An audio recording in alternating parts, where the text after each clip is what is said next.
2025 is here and it's time to leave some bad habits behind to live a more happier, intentional life. Now, I thought a lot about this start of the new year because I didn't want it to just be generic habits that everyone talks about, but more specific, real life changing ones. And I hope they inspire you to reflect on your habits as well and what you want to be in 2025. Eating mindlessly. Mindless eating is a habit I didn't realize I had until I started paying attention to my diet. When I started working out and doing Pilates. Pilates is low impact, so it really made me realize that when I was eating too much, I was also working out heaps. But when you do a low impact exercise, you realize when you actually want to eat and not eating so much because you worked out so heavily. This year I'm really focusing on eating with intention, and actually when I'm feeling hungry, just checking with my body, am I hungry or am I just bored or am I just overstimulated and worked out heaps. If I worked out heaps, I'll focus on protein. If I want a snack, I'll focus on fruits or even nuts,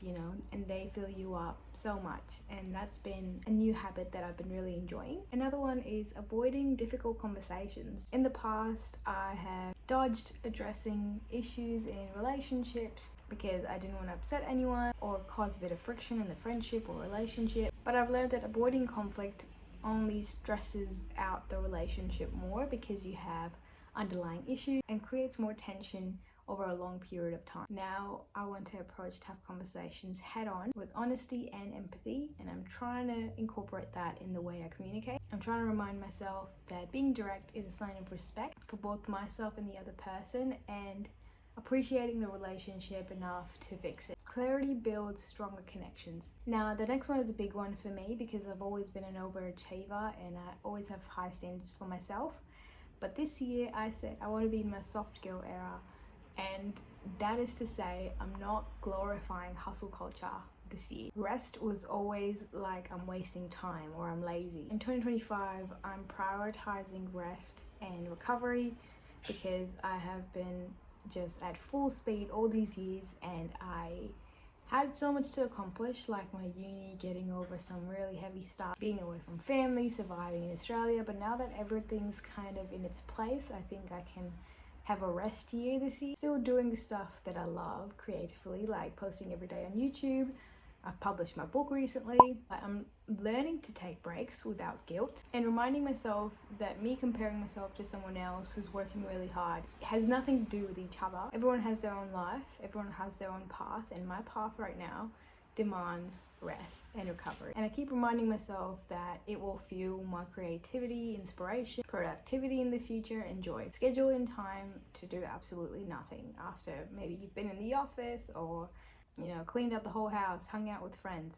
Actually doing nothing, learn to do that and be with yourself. No journaling, no nothing, just relax. Rest is productive. Don't let anyone tell you otherwise, because if you stress yourself out too much, we know there are really bad paths that people lead to, and you don't want that. You want to take care of yourself because you are responsible for yourself. No one in this life will be more responsible for your life than you. And another bad habit I'm breaking is saying yes too often.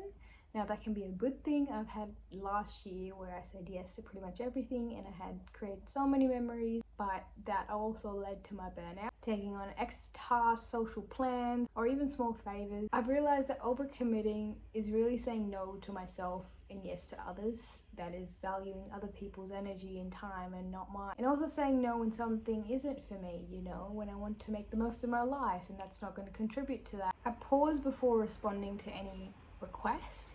And I say, let me think about it, or I have to think about it more, is not disrespect. It's just saying, I just got this information, let me go away, see if I can make it happen, and I'll come back to you with an answer because I don't want to waste your time as well. And then I go away, I see if it aligns with my goal and personal value, and I remind myself that saying no to others is not a letdown. It's actually a new era of self-love where you are respecting yourself. Your time is precious just as much as others, so protect it, respect it, and flourish. So these are some of the bad habits I'm breaking in 2025 to live a better, more intentional life. Breaking habits is not easy. It's a core part of you, but I'm starting to build the next version of myself, and I just know it's going to be so worth it. Remember, small changes lead to big transformations.